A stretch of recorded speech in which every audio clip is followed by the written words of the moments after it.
Hello and welcome back to another episode of the Variant Cast. This one is a special season 2 Invincible finale episode, so make sure to stick around with that, as well as Trent's review of Godzilla and Kong coming up a bit later in the show. But without further ado, let me pass it over to Trent as we get right into Invincible. Yeah, so the finale of Invincible just came out, and pretty crazy stuff happened. I'm excited to talk about it. I think we should we haven't talked about the last couple episodes, so we should run down the last couple episodes, and I feel like we should talk through it. So I think the last time we left off was right after Mark picked up his brother and came back to Earth, I believe. Right, it was right after the break. So episode 5 and then 6, 7, 8 have come out since. Yeah. So we got 3 episodes here, and in those 3 episodes, it's been heavy on the relationship drama between Amber and Mark, and obviously spoilers for the entirety of season 2. We won't be touching any comic stuff, but we will be going over anything that happened in the animated show. So yeah. So yeah, just getting that out there. Yeah. So Mark basically brings his brother back to Earth, and leaves him with his mom to take care of. So she's basically got that responsibility, but he wants to go back to see his friends, go back to see his girlfriend Amber. Yeah, he hasn't seen in a long time because all the fans been missing Amber at this point. So where's Amber? exactly.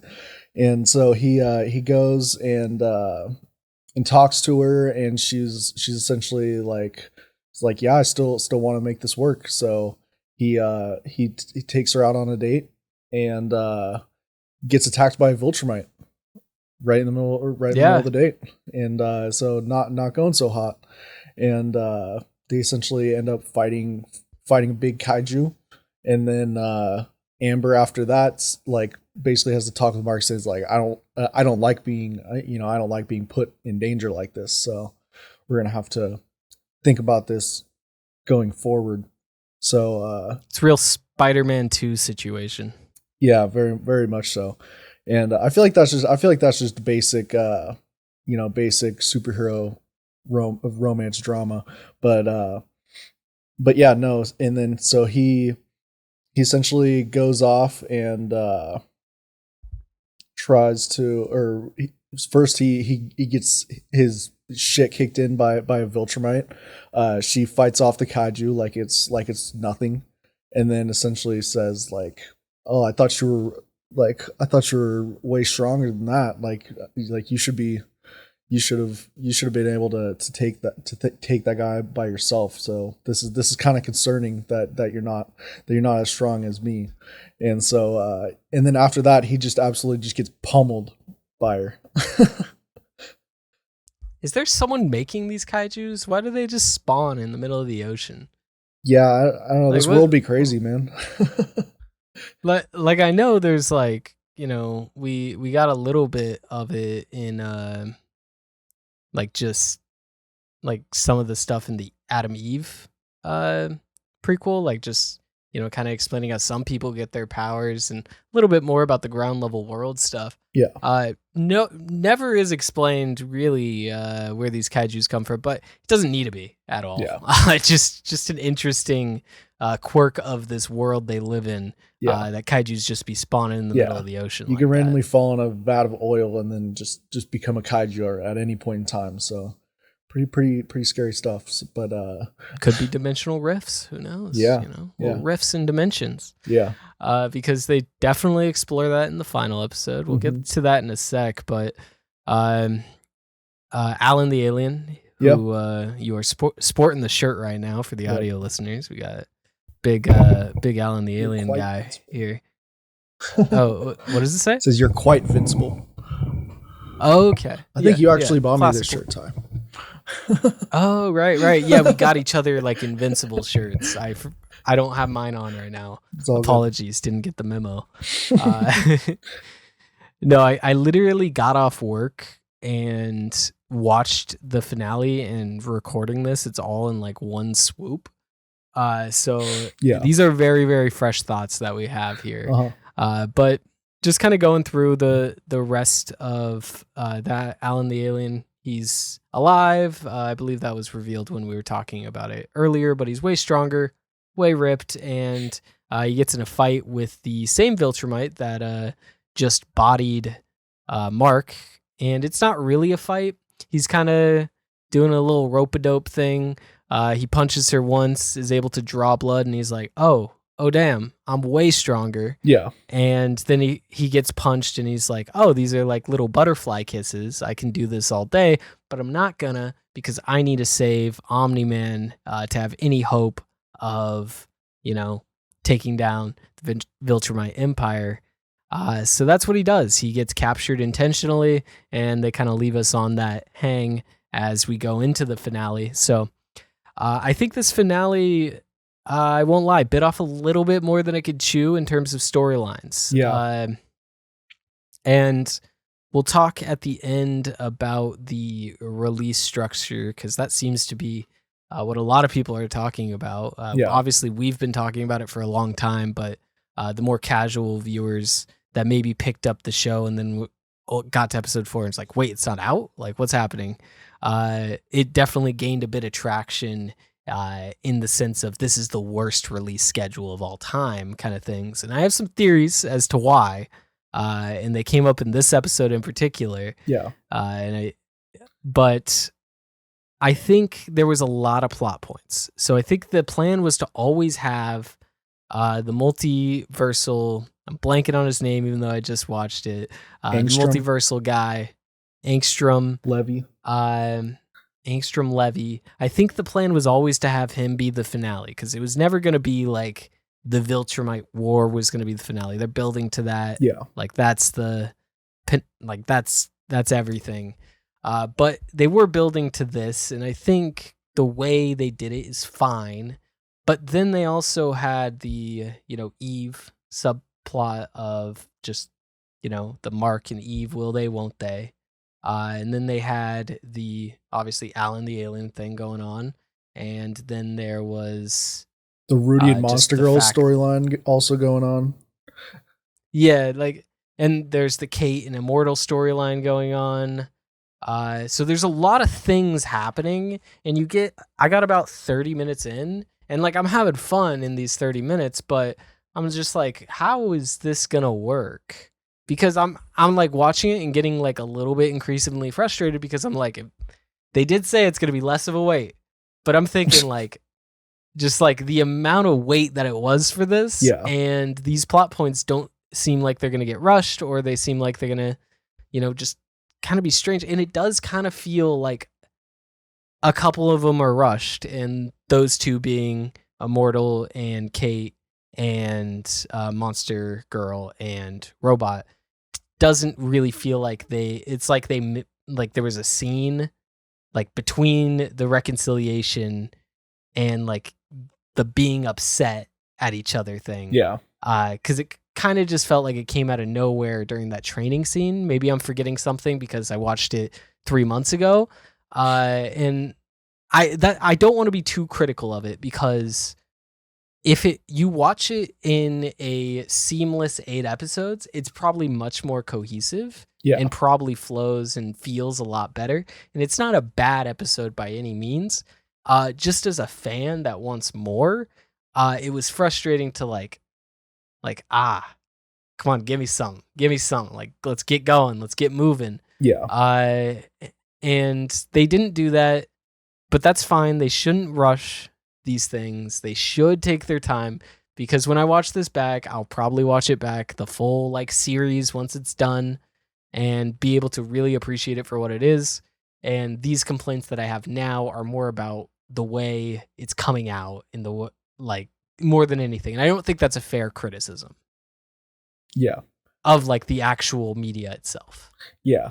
If you want to criticize production, that's one thing. It was also funny in the last episode how they kind of like took a jab at the like showrunners and the animators by saying like, oh, like sometimes a season 2 of a show comes out and it's animated way better because they took a lot of time in between the seasons, and I thought that was I thought it was funny. It wasn't a jab. It was a hook. It was a haymaker. yeah It was yeah. it was a fourth wall break and then some. It wasn't like a little cheeky joke. His whole monologue is just kind of saying it, and I think that's fine. Although I will say that when my complaints are about like the length of this stuff, but I think like at the end of the day, that scene is gonna feel a little bit weird Yeah. in 3 years. Yeah. Because you're not gonna remember how long it took, or if you're a new that's very viewer, true. you're not gonna know how long it took. And there's not really any other fourth wall breaks in this show. No. So it is kind of strange that it was just that one. Yeah. But it's funny enough that I think the joke is worth itself, Yeah, Like, no, it's not like I don't think it's terrible. No, I agree. So let's get into this finale a little bit. So Yeah. it started off with as you said, Angstrom Levy showing up to Mark's house and threatening Debbie and Oliver, Mark's little brother, and he essentially has seen Mark through the multiverse, murder his family time and time again, like seen him commit genocide, seen him do all of these terrible things, and that was like a pretty heavy scene, but especially the scene when Mark was just walking down that line of people, just chopping off their heads with his hand. That was pretty brutal, and you could definitely feel where the villain's coming from. Like it's not a totally like, oh, this guy's angry villain. I thought that his motivations were actually like clear because what happened. I thought that he was like, although he did feel like it was kind of all fit into this one episode, I thought that his fight scene was really good, and I thought that his backstory and everything was really well told. Yeah, and I don't know if we've necessarily seen the end of him, just with the way Invincible works. Like if he's like the dimensional guy that's through all the dimensions, like it kind of seems like there might be one. I know like the whole thing is that he was downloading all of their memories so he could save everyone. But like there's got to be one in a dimension that's like not there. So he's like Kang vibes very much, in the sense that it's like, okay, if this guy's like this dimensional, omnipotent being, not really how he's portrayed, but like he is smart enough to figure out dimensional travel, I think he'll probably show up again. Yeah. I'm hoping he won't have the trauma of that. So like even if he is predispositioned to hating Invincible, I think he will probably come back as a good guy. Yeah. If he does come back. But I just say that because there's tons of character deaths that just aren't real character deaths. Just in this season alone, we had Alan, Kate. For an episode, we thought Rex and Shrinking Ray died, but they were all good. No one on the Guardians died at all. We also didn't get a scene this season of all of the Guardians together. It never happened once. Which that's interesting. I never thought about that. Other than there might have been like one little flashback scene where they were all together, but yeah, they definitely didn't. Feels like this season focused a lot more on Mark and the family dynamics, which is perfectly fine. It's called Invincible. So I absolutely think that's okay. And I wouldn't be surprised if there's more like little spin-off series like they did Adam Eve, like Robot and Monster Girl. I could totally see being like a 3-episode like series that they do. That's just like an offshoot in the time being. Yeah. But back to the finale. They were essentially starts basically explaining his motives a little bit and his intentions of just making sure Mark dies. He doesn't have any other quarrels with anyone else. It's just making sure Invincible is dead, and that's all he really cares about. And I don't know why. I guess he's fixated on this universe's Mark because he's the one that made him like this, which fair enough. I would have liked to seen of him like killing other Marks or Invincibles, but we learn later he probably couldn't do that. I don't think he was on that power level. But he is on the power level that he can send you to a dimension with talking dinosaurs. Yeah, he just starts hucking Mark through these portals, and lots of different universes that he sends him to. Yeah, including talking dinosaurs. There's a scene where it was like it was subtle, or it was referencing Batman. He was talking to Batman on a rooftop over Gotham City, and then there's like the Spider-Man-esque character who was voiced by a previous Spider-Man voice actor, Josh Keaton, from Spectacular Spider-Man. So I hinted to this earlier. I think this is where some of the production holdup was. Oh, okay. I think they wanted the rights to Spider-Man. I think that there is an alternate scene that this is animated as Spider-Man. Oh, I 100%.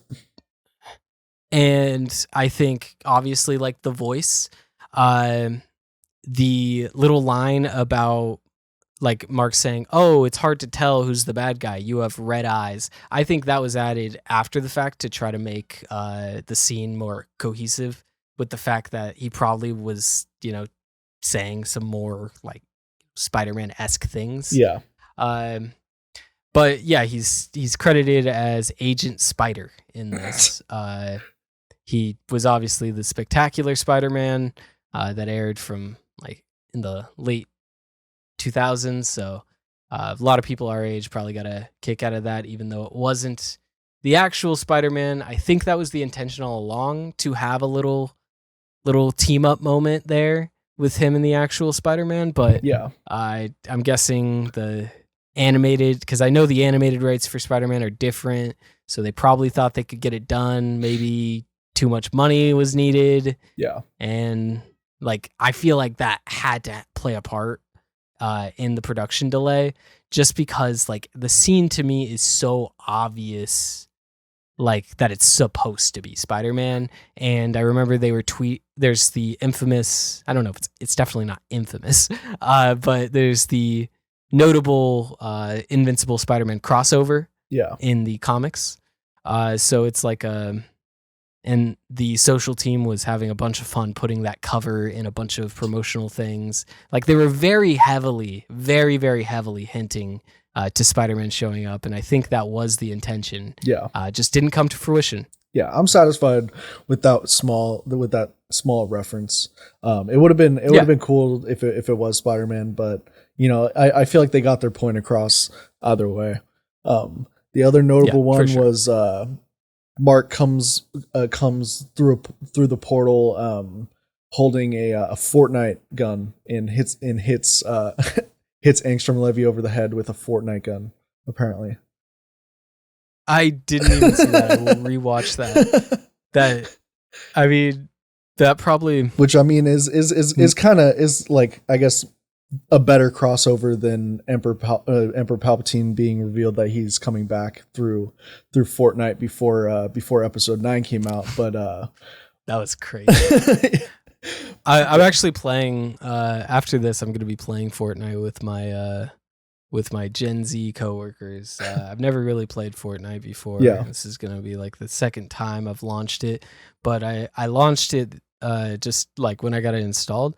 They got like cars. They got like that thing is like it reminds me of like Lego Infinity or something like that, where or like Disney Infinity. Like there's just so many franchises in that thing now. Yeah. I don't understand what's happening. I feel very old playing it, but I think this would probably hint to maybe we'll get an Invincible skin. Well, no, he is like I think they just added him to the game like a month ago or something. So yeah, so this is I'm behind. Yeah. So this is just apparently like a collaboration with Epic Games to to get it in the show, which I thought is also a fun nod.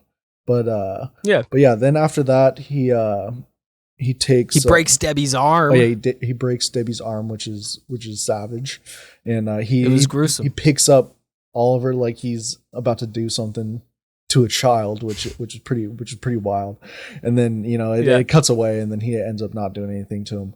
But and then Mark he brings Mark to like a wasteland type planet where him and Mark duke it out, and Mark ends up killing him. And there's a famous panel that I remember seeing before the season came out of Mark covered in blood saying I thought you were stronger. And so that was a very pivotal point in this episode and in this season. And that's basically the whole climax of the season, and it's pretty crazy. And there's a bit of symmetry there with the end of the last season when Nolan is beating Mark senseless, and he goes for that final hit with the two hands, Yep. And he doesn't do it, but then Mark does it here, and a lot of his internal crisis is feeling like he's becoming his father. But on the flip side, Mark feels like he's kind of becoming his son or becoming a human, because he's really struggling there, in the sense that he can't stop caring about lesser beings. Yeah. But not to skip too far ahead, I just thought that was an interesting kind of like he's not wanting to become his father. His father's upset that he's becoming, more, sympathetic to these things. So really is a interesting father-son dynamic they got going on there. But he kills him, and if you're paying attention, you're like, oh, he just killed him, while in another dimension he is screwed. He has no way out of this dimension. He just is, goodbye. But after about an hour or so of him on the planet, Portal shows up. It's the Guardians 20 years in the future. But I was a bit confused because it's his Guardians. So it's time travel. And this makes no sense to me. Wait, that was his Guardians team? I thought it was them from another dimension. No, that was his Guardians team 20 years later. And he said it's time travel. Because they said, since you disappeared, your world life has been awful since you disappeared. Life sucks now. Without you, and we need you to go back. But the moment he goes in the portal, wouldn't they just cease to exist? Because or is it a branching reality at that point? It must be branching. Yeah, it must be it must be a branch reality at that point. I just assume that they were from a different dimension. But that's crazy. It was interesting that Monster Girl is still alive, and Rex was in the robot suit. So both of those was he though? Is that Rex? Oh, I don't think that's Rex. Oh, I thought that some reason I thought that was Rex. Well, no, she called him Rex. Well, yeah, no, robot. When he had the helmet on, it was a different voice. But then when the helmet was off, it was Rex's voice.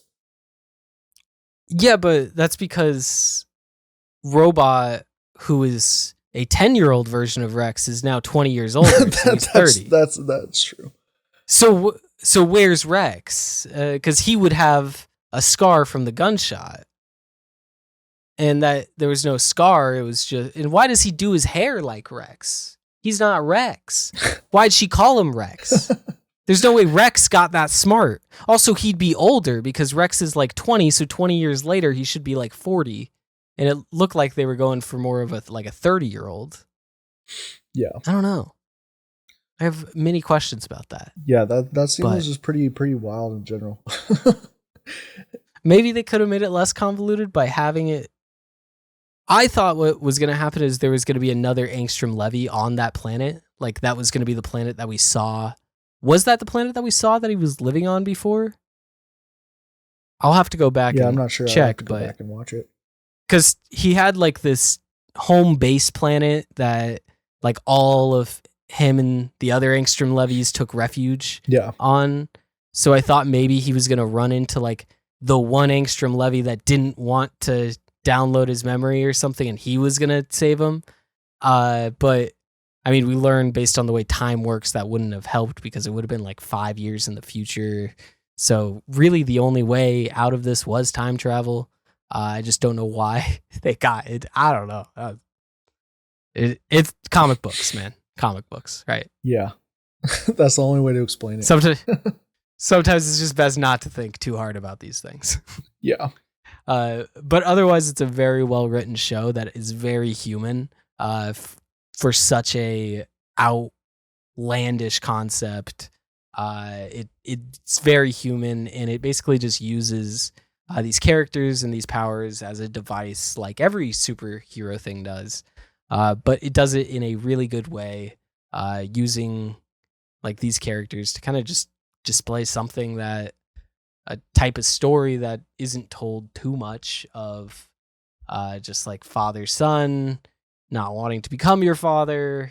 It's told, but this is a very different spin on it, and it still has the same emotions behind it. But something that did happen with the older Guardians team is Eve tells him that she loves him and that he needs to go and tell his Eve that he loves her or he doesn't love her so that she can move on because she's so caught up with Mark. So he does not that. Yeah, it was like halfway. He was halfway there, and then he just he decided not to at that time. Yeah, he just kind of pulled up. And I will say one thing: they did overuse the black eye in this. There's 3 or 4 scenes that happen. 100%. I 100% agree. Where, yeah, because he has a black eye on his right eye, and then his mom has a black eye also on her right eye, and they're talking, and they just both have black eyes. Then he still has a black eye, talks to Eve, and then it cuts to Nolan after, and he has a black eye, and I think on the same eye. Yeah. So got a little ambitious with the black eyes, I think. But they kind of talk, and he definitely insinuates that, there's something going on there, but doesn't really say too much. But I think overall, season 3, if there is a time jump, I wouldn't be surprised if they're just dating at the time jump. Yeah. It's kind of how it feels like a left off, Yeah. Like definitely. they were going to.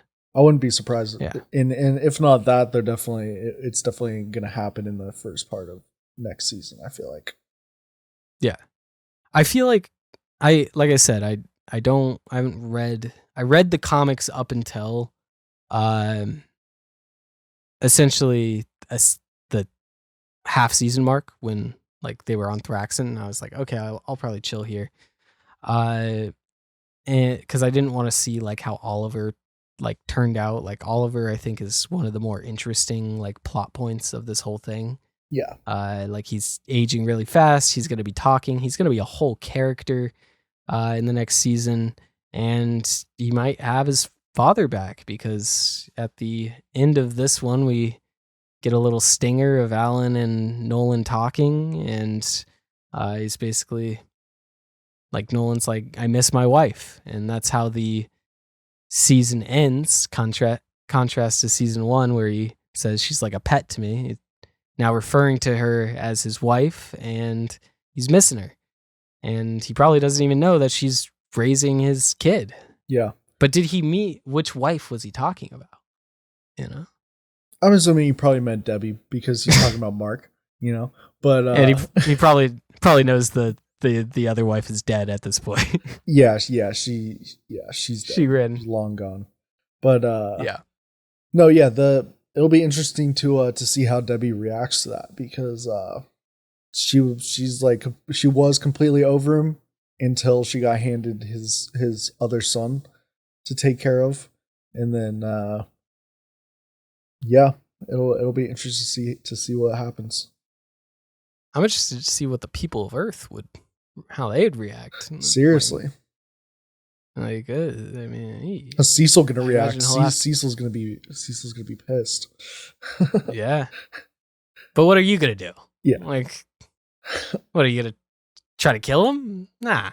No. I mean, you could try, I guess, but probably won't. And that's how the season ends. Overall, I don't know. I think I need to rewatch both season 1 and season 2 back to back. It's obviously good. I know that. Like, I watch each thing and I'm like, this is really, really solid writing. But I think just to get into the release structure a little bit, that did take a lot of the hype out. 4 episodes at a time feels like a little mini series, and that's more due to how I'm ingesting that content. So I don't, like I said, it's not a reflection of the media, but in terms of like it feeling like a full product, it just feels a little weird because of that. But I don't think it's something that is like attached in any way to the show. I think it's, if they can get their animation schedule down and get season 3 out in a year, the full season without any breaks, I think everyone will just be right back on board and ready to go for an Invincible season 3, 4, however many you want to do. Yeah, I'm hoping for season 3 around like October, November this year. That's when I expect it to release. This year? They said it's not going to be long, so I think it's going to be. I think it's going to be this year. I think it's going to be summer of 2025. That would be my bet. But you know, if it's this year, I'll be happy. That's for sure, because I want more, and I'm not going to fault the show and say anything is bad just because I want more. You know? Yeah. What they gave me was solid. Good, great, even, and I enjoyed it thoroughly, and I looked forward to every week it was coming out on Thursday or Wednesday at midnight to watch it as soon as I could. So yeah, I have mixed feelings about that aspect. I don't think that that's a thing that will last, and it very much will stand on its own as, I think, one of the best pieces of superhero content to this point. Yeah, it's definitely one of those shows that I feel like I could watch every week. Like, I could watch a new episode every week until the end of time. But it also, like, when it's not on, it just feels like there's a void left because it's not on. So yeah, very much looking forward. Very much looking forward to season 3. And might read the comics to catch up to at least this point a little bit. I want to read the comics so bad. That's the problem. Is like I'll wait a couple months and see like if they announce any season 3 stuff. Yeah. But if it's gonna be another year plus, I'm just reading the comics. I just need to know at a certain point. Yeah. I like, it's gonna drive me insane. And I'm the type of person that spoilers don't really bother me. But like, I've had such a good time watching Invincible that I am like shielding myself from that. And I don't normally shield myself from that kind of stuff. This is like the one show that I do. But I'm getting very much to that point that I just need to know what happens next. Yeah. But we'll give him some time. Yeah. What you don't need time for is in between the MonsterVerse movies from Warner Brothers, because it seems like they're just pumping those things out. Yeah, there is more Godzilla movies than there is something that there's more Godzilla movies than there is Ghostbusters movies. So Yeah, a lot that's more. pretty crazy. And so yeah, I went and saw Godzilla Kong yesterday, and had a I think there might be more Godzilla movies where he fights Kong than there is Ghostbuster movies. If we count like all the Japanese only stuff. Anyways, yeah. on to your point. So I had a fun time in this movie. It was after Godzilla Kong, they left off. They fought a Mecha Godzilla. In the last one, they basically did a Justice League or a Dawn of Justice and teamed up at the end and took down Mecha Godzilla, and both parted their separate ways after not really fucking with each other, Godzilla and Kong. So Godzilla, when we see him in this movie starting off, he's essentially, roaming Earth, just essentially like taking out any monsters that spawn up. So he's sleeping in the Coliseum. He's just he's just napping there, and then whenever something pops up in Rome or whatever, he'll just go over there, beat the shit out of him, and then he'll fuck off back to the Coliseum. So I thought that was a funny concept. But so Kong, on the other hand, is down in below Earth. There's like an area, like an inner core of Earth where all of the dwellers of ancient times live. So Kong is essentially down there. He's looking for anyone of his own kind because he's never seen a Kong that is his own species. So he's being a sad boy, laying just chilling down in the Middle Earth, and then he eventually finds like a rift opening in like the core Earth that goes even deeper into Earth. So in the last one, they're like, we got to go deeper into the Earth. And then in this one, it just seemed like they're like, all right, we got to go even deeper. So Kong jumps down there. See how deep it goes. And this is where all the Kongs live. And so, wait, deep in the Earth? Yeah. So deep. So like there's another section of the Earth below,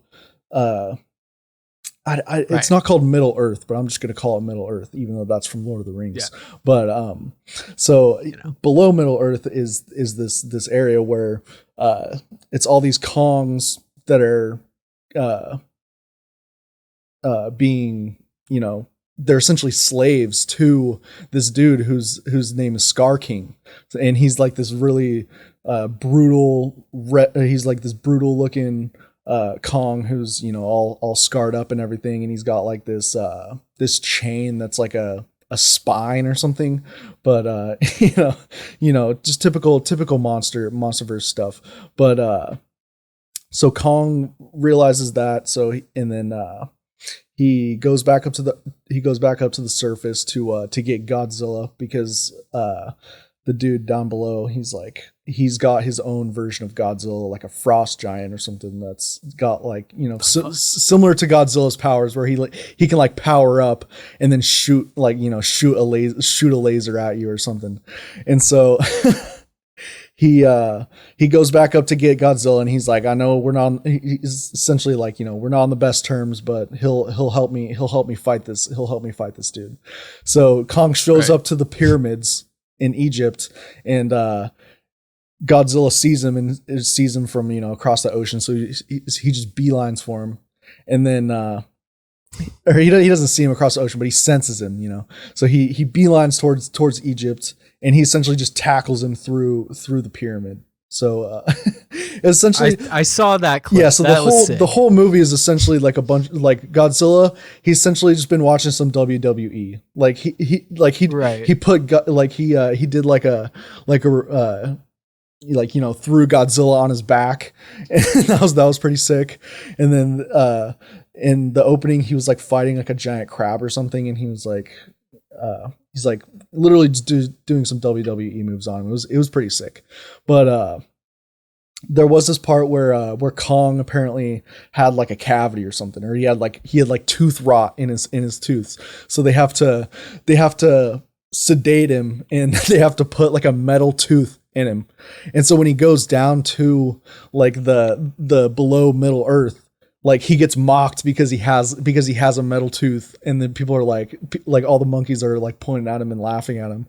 And so yeah, he's essentially, being outcast, except for this little tiny monkey who you've probably seen in the ads. He's like a little tiny red monkey who shows up, and he's essentially the only one who is on Kong's side. And he at the very end, he helps Kong take out, I think they're his own kind. It seemed like there's some like a few different version of Kong, but yeah. So it's essentially this baby Kong, King Kong, and Godzilla all fighting against this army of Kongs with this Scar King guy. But yeah, and then at the very end, in typical fashion, another monster shows up to then defeat the Scar King and make Godzilla calm down, because Mothra is the queen of the monsters and Godzilla is the king of the monsters. But Right. no, overall it was you know what you're getting with these movies. It's a MonsterVerse movie, and I couldn't really tell you a single human character name in it. There's Dan Stevens, he's in it. He's pretty good in it. David Tyree Henry, who was in Bullet Train, he was in it.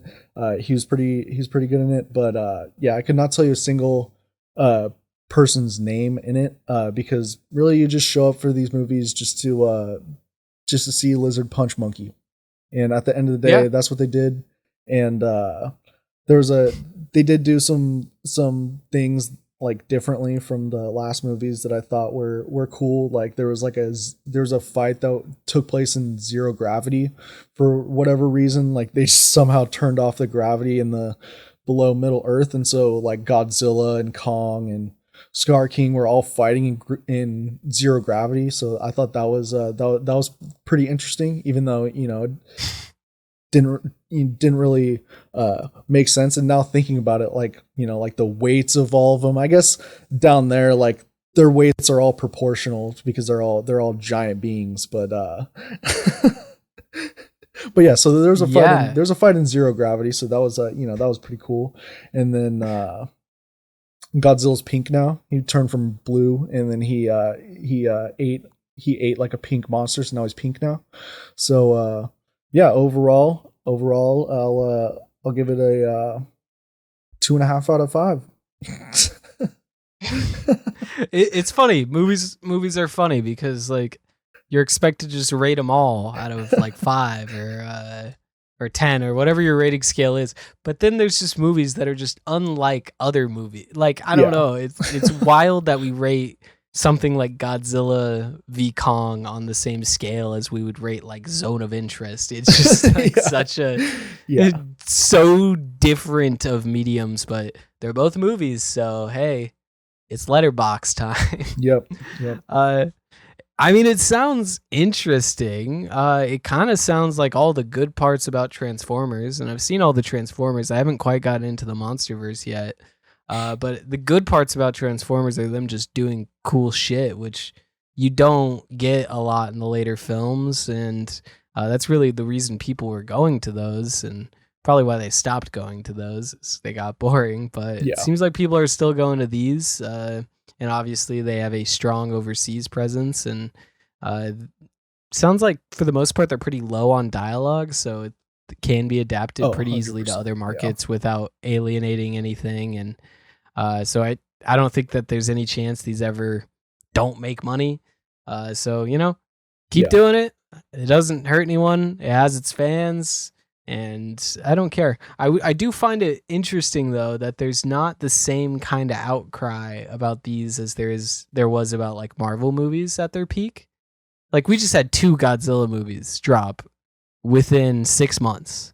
Like that's wild. Well, I mean, like this one was a Warner Brothers like American Godzilla movie, and the other one was a Japanese production. So like I see. so they're not in the same universe, I It's like guess, and it's a different Venom production Spider-Man house. situation. Yeah, yeah, It's like when people attribute the Sony movies to the MCU, which happens a lot.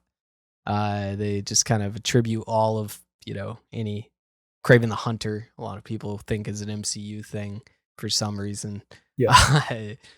But yeah, I will eventually get through those movies. It sounds like a good time with some drinks, some friends, and just watch some monsters fighting. And would you recommend it to people, like, let's say they've just never seen a MonsterVerse film? Should they start with this one, or should they start with a different one? I think you could go into this one without having seen it. I think it does a good job of explaining it. But my favorite of the universe is Kong Skull Island, which I think is like a great starting point and just a great movie in general. Cool. All right. Well, we got a bit of news, and then we'll get out of here. Right about that mark. Yeah. Real quick, I was on the IMDb page for Invincible, looking at like Josh Keaton, so I can make sure I quoted the right like TV series. And I found a user list, because those are things that happen on IMDb, of a live action Ben 10 fan cast from 5 years ago. So I'm gonna go through this. So if you guys don't know what Ben 10 is, it's just like a 10 to 16-year-old kid that gets a watch called the Omnitrix, and he gets to turn into different aliens, and he's like a superhero. It would be cool if Ben 10 got put in like a universe, like Image Comics like bought up the Ben 10 rights and was like, put him in the Invincible universe, or like Yeah. DC. Like, let's get him in a universe, you know? Anyways, Tom Holland as Ben Tennyson. That's what we want. And then Sadie Sink as Gwen Tennyson. Those are solid outside of Tom Holland. I mean, I guess it's fine. Tom Selleck as Grandpa Max. Leo Howard as Kevin Levin. And the rest of these, I don't remember who these characters are, but I see John Cena as Tetrax Shard. Oh, I think that's the diamond dude. Like, there's a guy made of diamond. Yeah, no, for sure. That Robert Downey Jr. is Azimuth. Heck yeah. I don't know who Azimuth is, but sick. Anyways, let's get into some news here. Get this pulled up.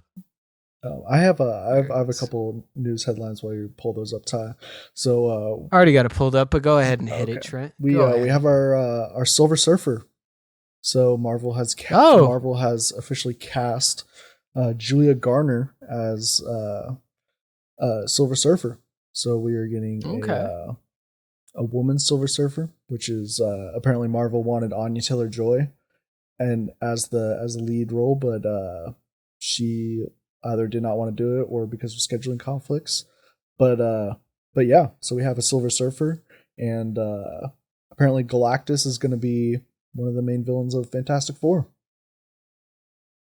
So Silver Surfer is going to be in the Fantastic Four movie? Yeah.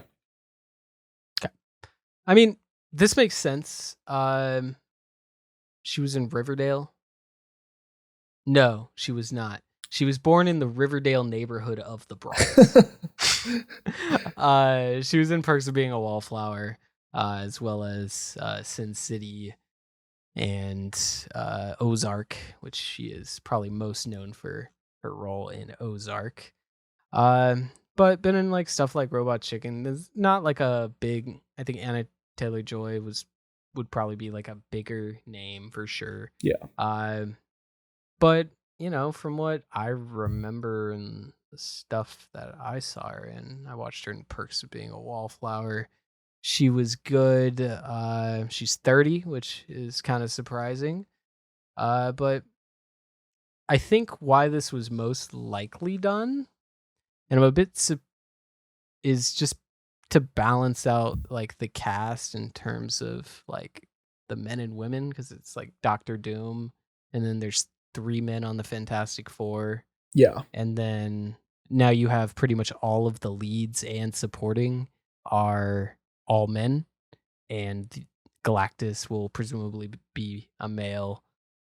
So it does make sense in terms of that, and I don't think that his like Silver Surfer's gender is integral to the character. No. I'm sure with this news, you're getting a lot of people that are acting like they're the biggest Silver Surfer fans in the world. I would like just one of them to show me like a Silver Surfer comic, because I've just never seen a Silver Surfer comic. I know they exist. I have actually but I've just read never seen a few Silver Surfer comics, and actually am a fan of Silver Surfer. All right, he actually is a pretty cool character, and I agree though he or she is not gender dependent, and I think that Marvel knows what they're doing. Hopefully, I would prefer the girl that played Soul Surfer, as she has a bit more experience on a surfboard. But I understand. I get it. It's okay. Do you got anything else, or? So I got some that you'll probably read off. I mean, I'm looking on this. Okay. I got Kirsten Dunst says that she would have returned for Spider-Man No Way Home, but she was never asked. Oh. So I mean, I feel like she didn't really. Surprise? I feel like she didn't really fit into the movie that well. I guess maybe if they wanted to do like a post-credit scene or something of checking back into the universes, but that was really the only time I could have seen her show up in the movie, I feel like. I mean, I was doom scrolling some YouTube shorts, and I stumbled across this interview with Andrew Garfield when he was doing the press tour about like, oh no, I'm not in the movie. I'm not in the movie. I'm not in the movie. And this interview was from after the movie released, and he's finally able to tell people. And he's like, he was talking about how he didn't tell like Emma Stone that he was in the movie. Yeah. Just like didn't tell her. So I'm assuming she didn't get asked either. It seems very much like they were only focused on the villains and the Spider-Man.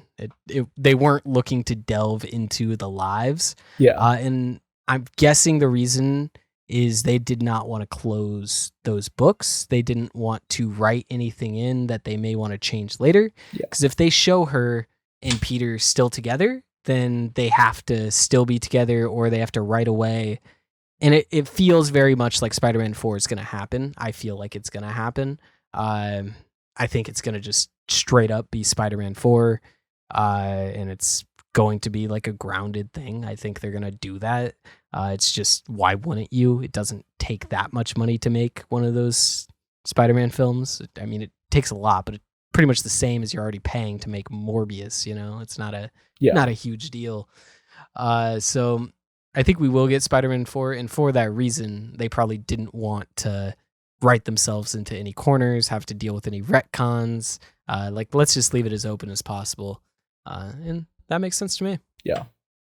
And also, Yeah. On that note, Sam Raimi says that he would love to direct Avengers Secret Wars. They haven't asked me. I hope they do. I would like that. I know his first outing with the MCU wasn't the best, but I also don't think that the project that he was given was the best. And I actually quite like Multiverse of Madness, outside of a few story points that I just kind of feel are unnecessary. Like, I don't think America Chavez is like a necessary character in that. And I think that does kind of like, I understand that she's kind of the plot device to move universes, but you could have made like a spell do that.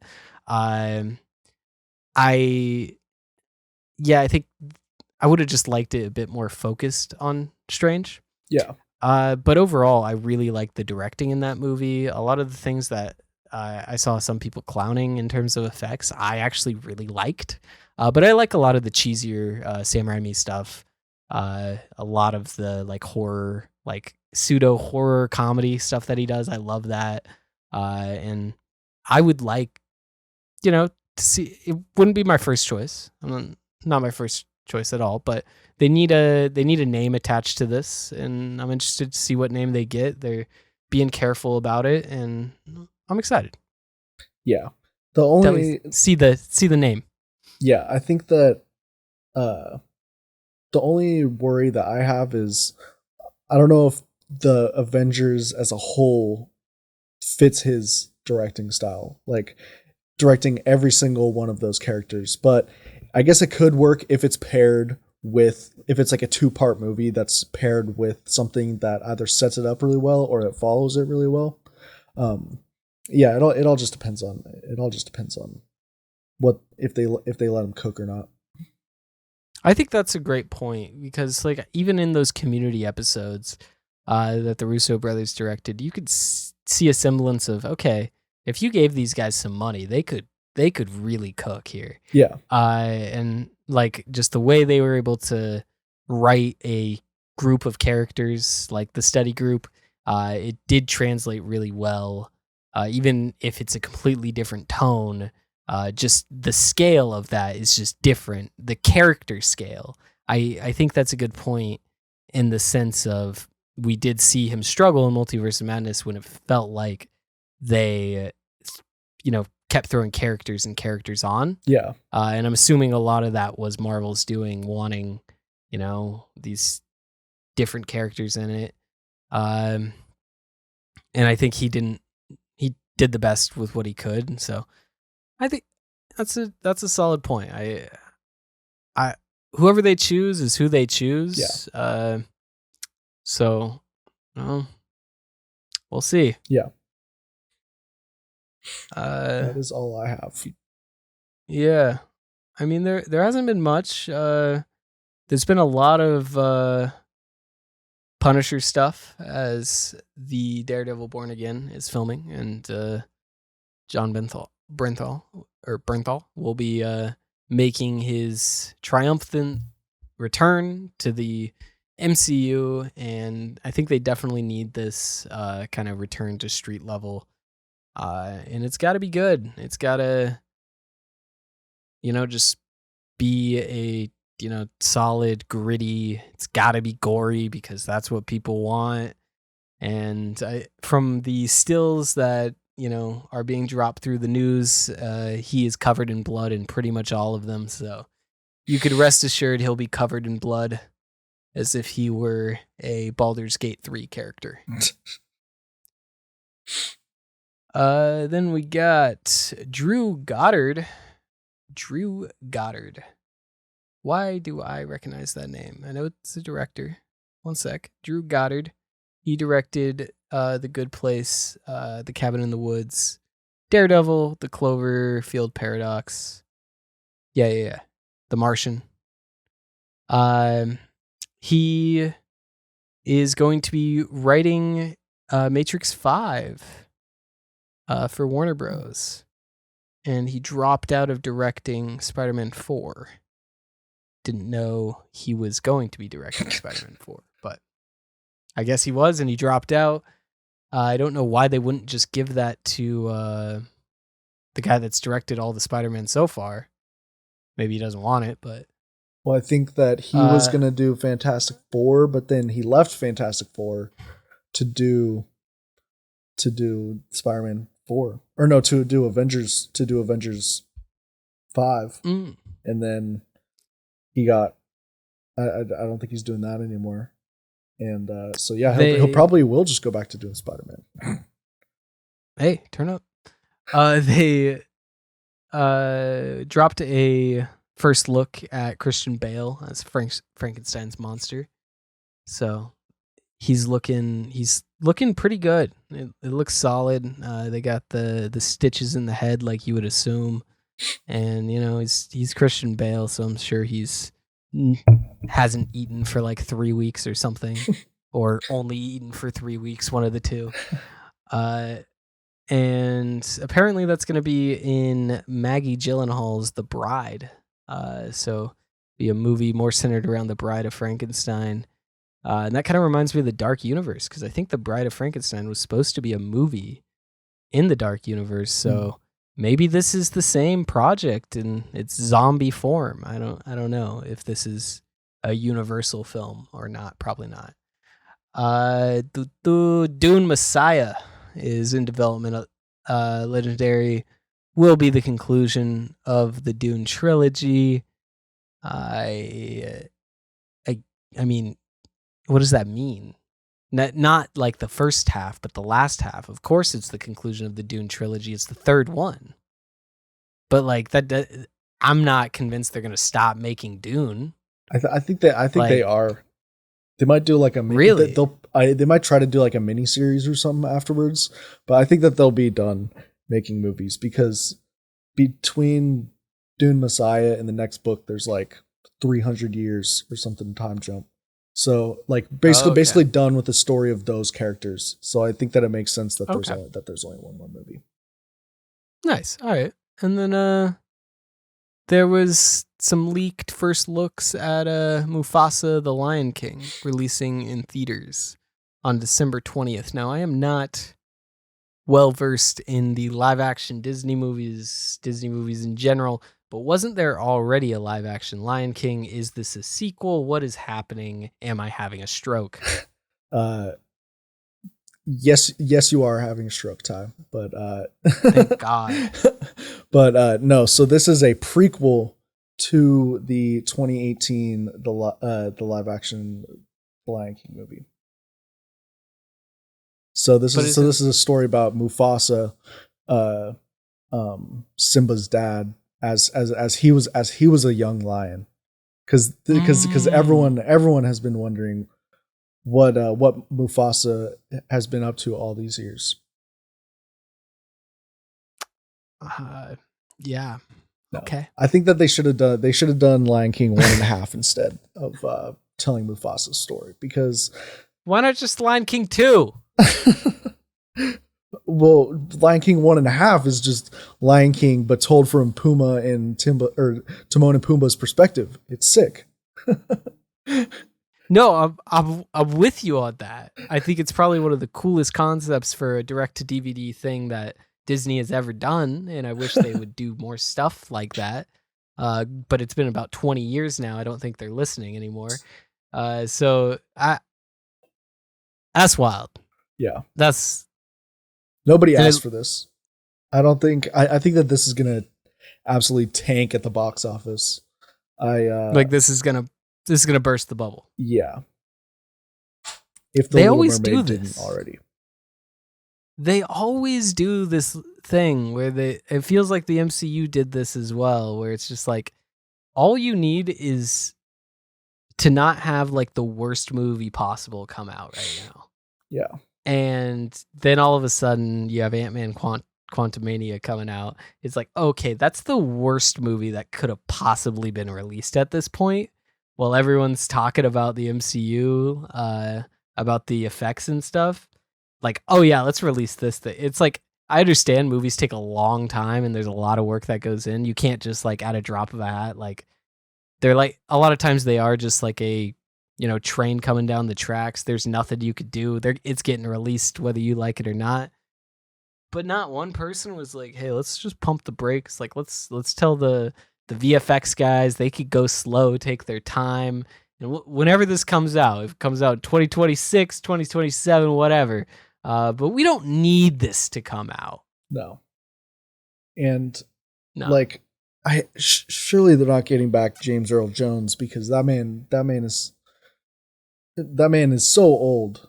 They got to be using the AI if it is James Earl Jones because can we get a confirmation on that? Yeah, let's see here. I'll just check James Earl Jones's acting credits and see if he's in it. But I'm also curious, like, what was the He's last thing not playing Mufasa. he was? It did Darth Vader's voice in 2022, and he also did Mufasa's voice in the other So Lion Timon King. and But Pumbaa are in it. So I'm thinking that it's gonna be them retelling the story of Mufasa, but even then, it's just big Y, yeah, big big Y. Y energy.